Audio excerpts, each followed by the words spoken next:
What is it about this word that makes people hate us? Why are queer people so afraid of this word? Where did this start?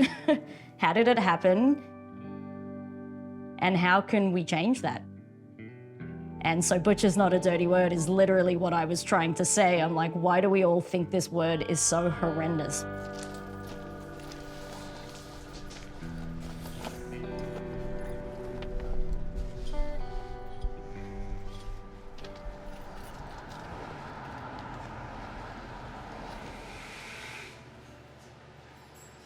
So today we're photographing somebody called Silver. They're like I think they might be Gen Z.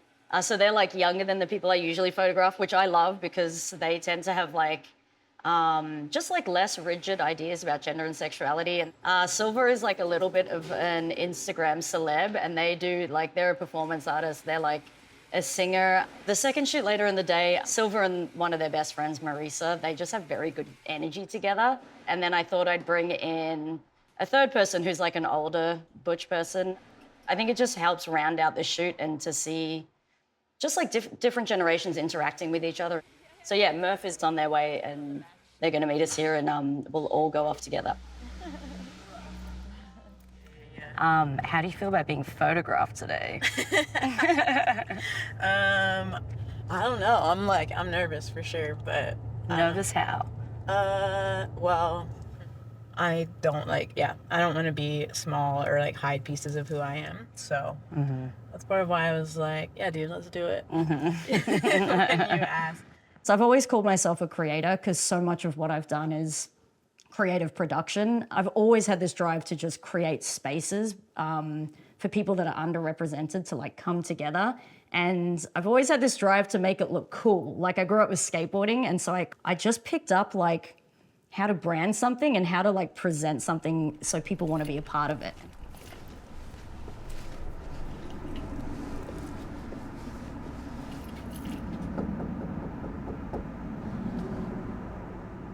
I love your outfit now, actually. Okay. Keep that on. Do you want to just like casual?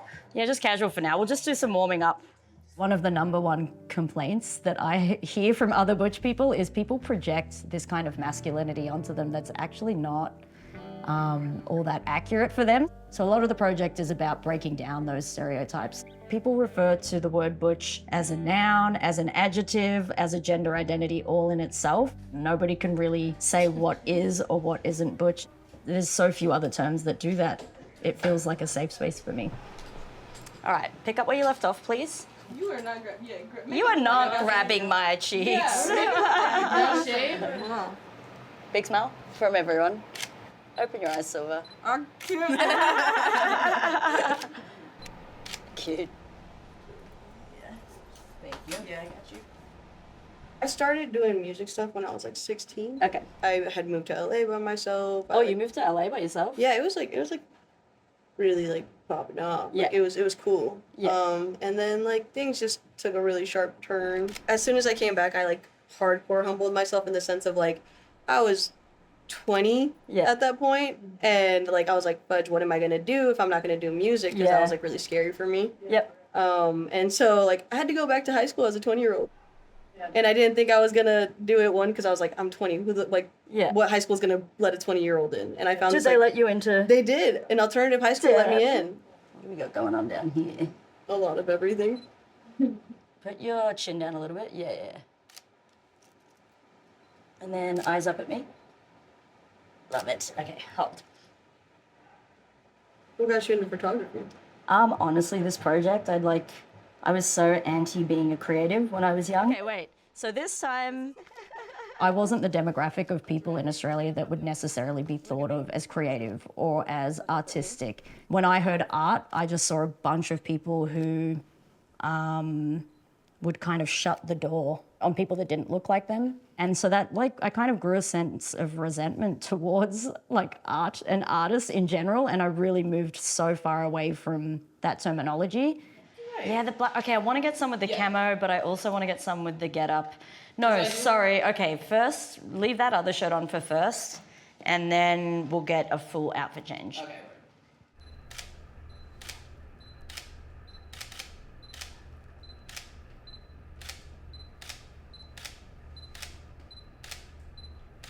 the hat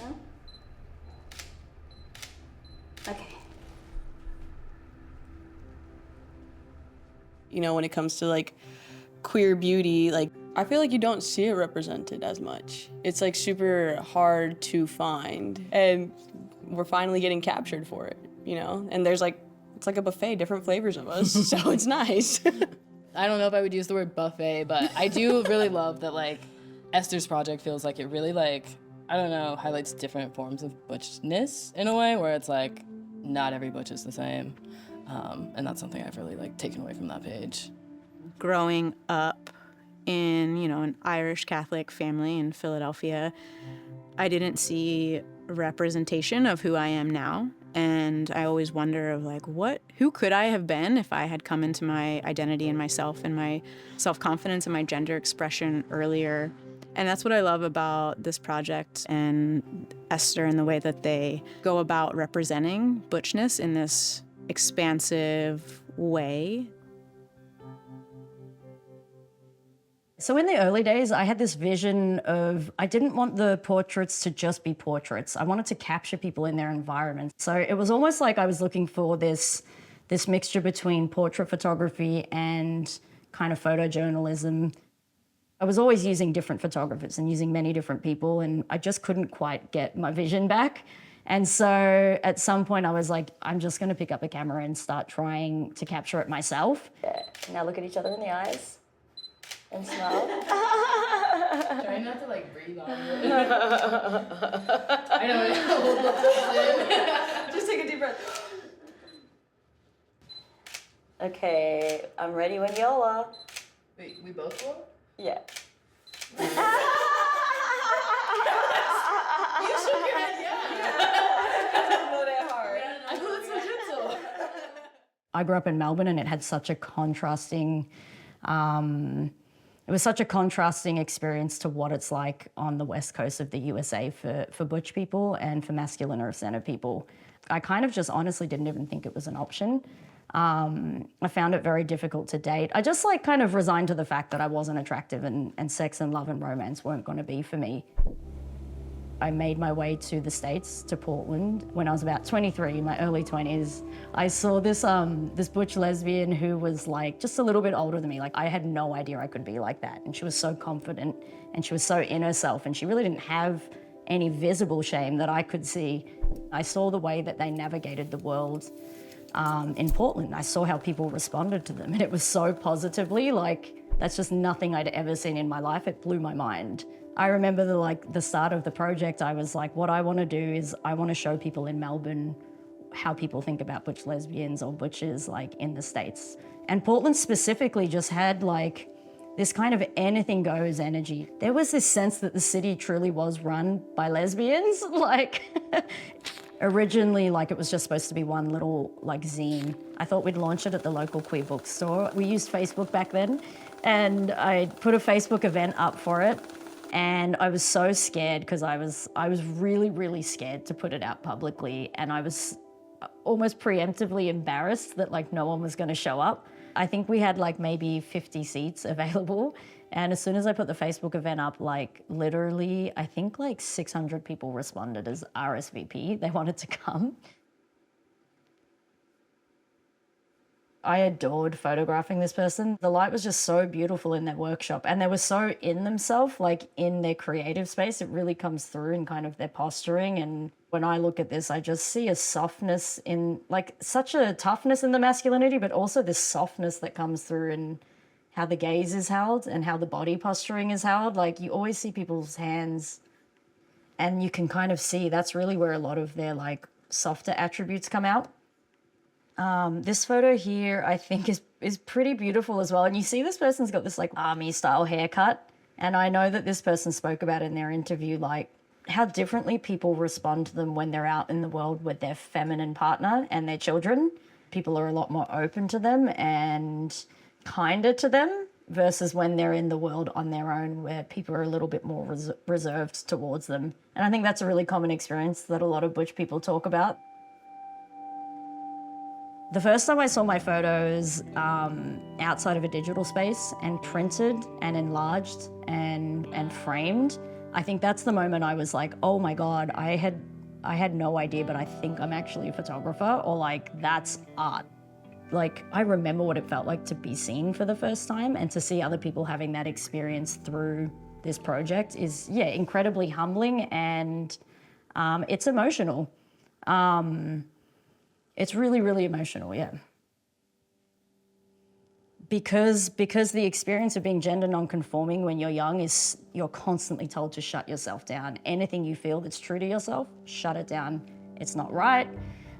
People don't respond to it well. So it's like you learn this pathway in your brain that's like anything that feels real and true to you is not correct and you should be something else. So really it's like I've only come into these identities through being seen as those things by other people. Somebody else called me a butch, and they called me a butch in a really good way, and I was like, am I? All right, I guess I'm butch then, you know? And somebody else called me an artist, and I was like, am I? And I'm like, I guess I am.